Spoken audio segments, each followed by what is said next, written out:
بسم الله الرحمن الرحيم الحمد لله رب العالمين والصلاة والسلام على سيدنا ومولانا محمد وعلى وصحبه وأزواجه وذريته أجمعين. اللهم ربنا أرنا الحق حقا وارزقنا اتباعه وأرنا الباطل باطلا وارزقنا اجتنابه. اللهم أرنا حقائق الأشياء كما هي. ربنا زدنا علما وعملا وإخلاصا يا رب العالمين. اللهم انصر أولياءك في مشارق الأرض ومغاربها. اللهم انصرهم على عدوك وعدوهم إنك على كل شيء قدير. اللهم فرج عنا وعن إخواننا في مشارق الأرض ومغاربها. اللهم نفس كربنا وكربنا وثبت أقدامنا وأخذ عنهم والتقنا وبهم يا أرحم الراحمين يا رب العالمين. صلى وسلم على سيدنا ومولانا محمد وعلى آل سيدنا ومولانا محمد وبارك وسلم وصلى عليه. سبحان ربك رب العزة عما يصفون وسلام على المرسلين والحمد لله رب العالمين. Nationalism. So, in modernism you have three major ideologies. So you have liberalism,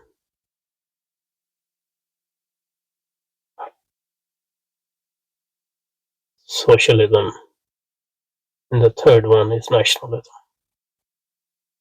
And obviously then you have amalgam of these. So I think nationalism is one of the most powerful ideology, at least to start with. And through nationalism, liberalism and socialism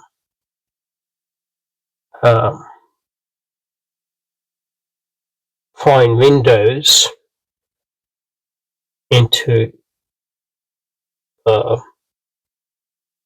civilizations which are close to or were close to modernity, which were alien to modernity. Let's say that. So that's why it's important to understand nationalism. We'll spend some few weeks doing that, inshallah, both in English and Urdu. Nationalism is spreading as a cancer throughout the Muslim world. In Pakistan, its major forms are Muslim nationalism, Muhajir nationalism, Sindhi nationalism, and Baloch nationalism. Pashto nationalism has lost its social force. Musharraf sponsored Pakistani nationalism as against Muslim nationalism, but his enlightened moderation movement and his Pakistani nationalist expression seems to have been stillborn or unsuccessful. And within Muslim nationalism, Pakistani nationalism takes the form of Muslim nationalism.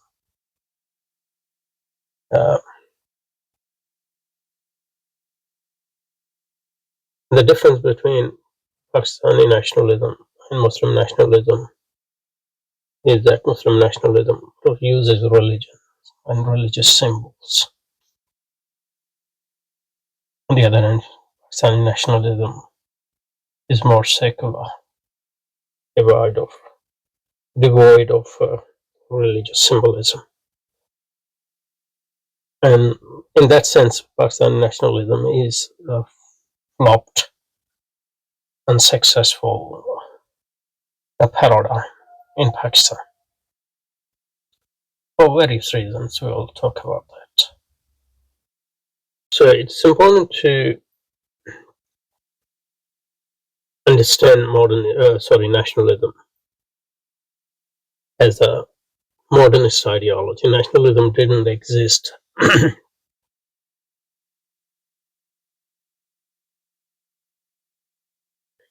before modernity in this sense.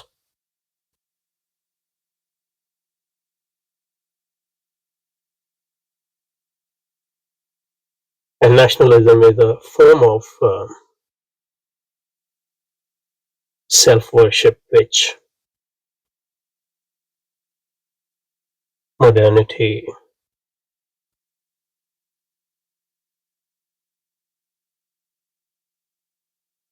propagates in.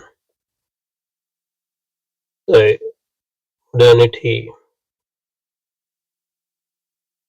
modernity moves or tries to move away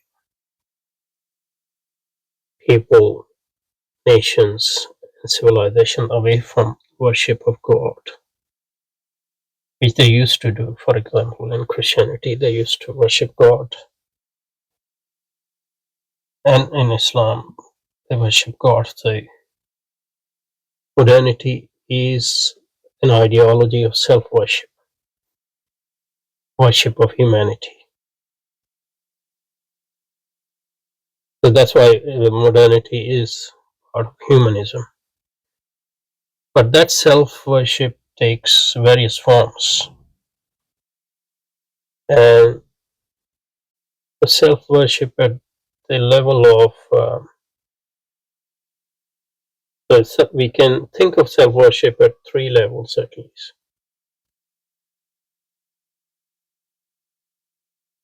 The individual level. So that's the heart of liberal. That's the liberal tradition in humanism.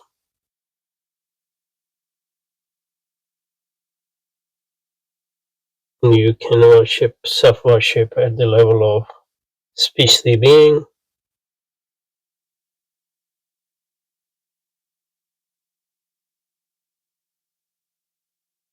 the level of humanity. So you don't worship necessarily your individual self, but you worship humanity as a whole, or humanity as a species. And the third is nations or groups. So this is generally a communalism. Nationalism is its self-expression. Um,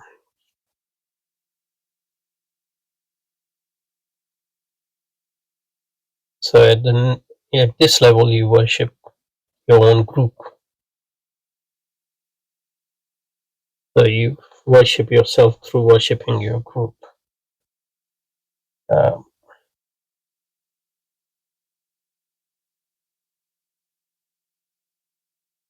and although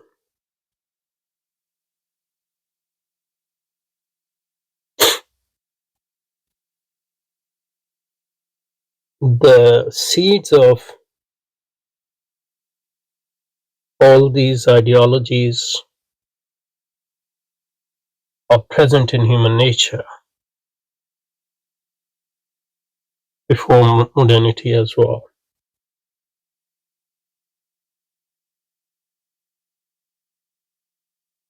The systematic and ideological nature of these ideologies didn't exist before modernity. So the root of, let's say, individualism is in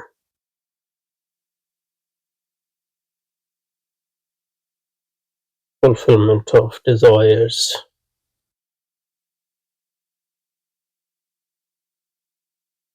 in what Christians used to call avarice and covetousness, um, self-aggrandizement, etc. And the root of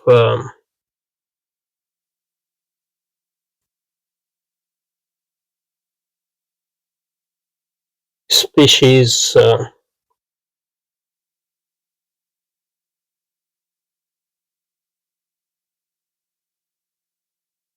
worship are the same, although the difference is you see the self as a larger self, which is humanity, and you try to, or archetype or ideal type of humanity, and you try to situate yourself within that self.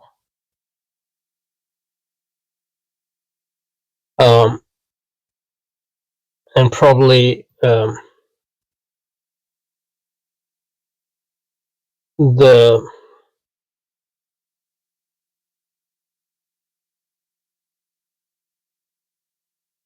sentiments or feelings of superiority over other beings is part of this.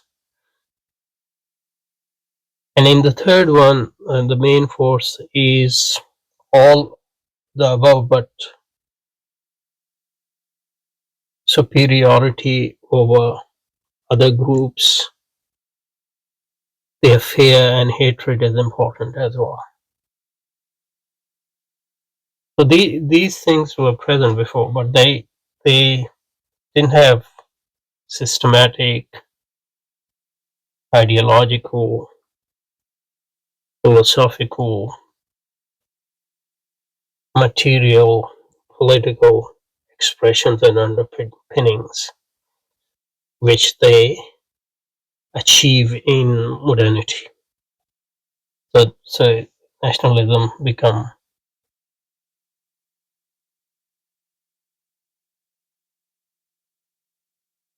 political project, which first is used to disintegrate and destroy religious civilizations, which were universal in their um, orientation, and which included various nations at the social level.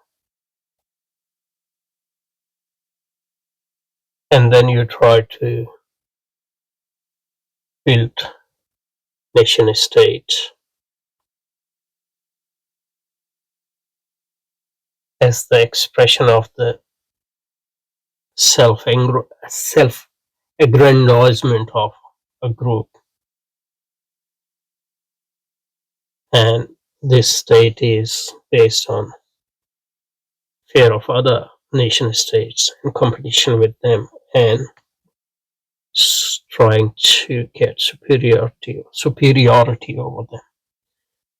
Nation states become the tool of war and exploitation of different groups and destruction of some groups, and etc., etc. And it is through nation state and nationalism that then liberalism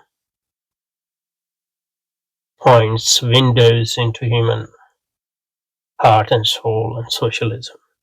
And then they tame nationalism, sometimes successfully, sometimes unsuccessfully, to penetrate into human societies and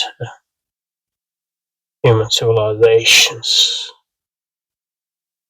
Okay, I think that's enough for sort of introduction. There is a few other things I want to say before proceeding. We'll do that in the next session, inshallah. Subhanakallah wa bihamdika, nashhadu an la ilaha illa anta, nastaghfiruka wa natubu ilayk. Wa salli wa sallim ala sayyidina Mawlana Muhammadin wa ala ali sayyidina wa Mawlana Muhammadin wa barik wa sallim wa sallim. Subhana rabbika rabbil izzati amma yasifun. Wa salamun ala al-mursalin walhamdulillahi rabbil alamin. Rahmatika ya arhamar rahimin. Amin.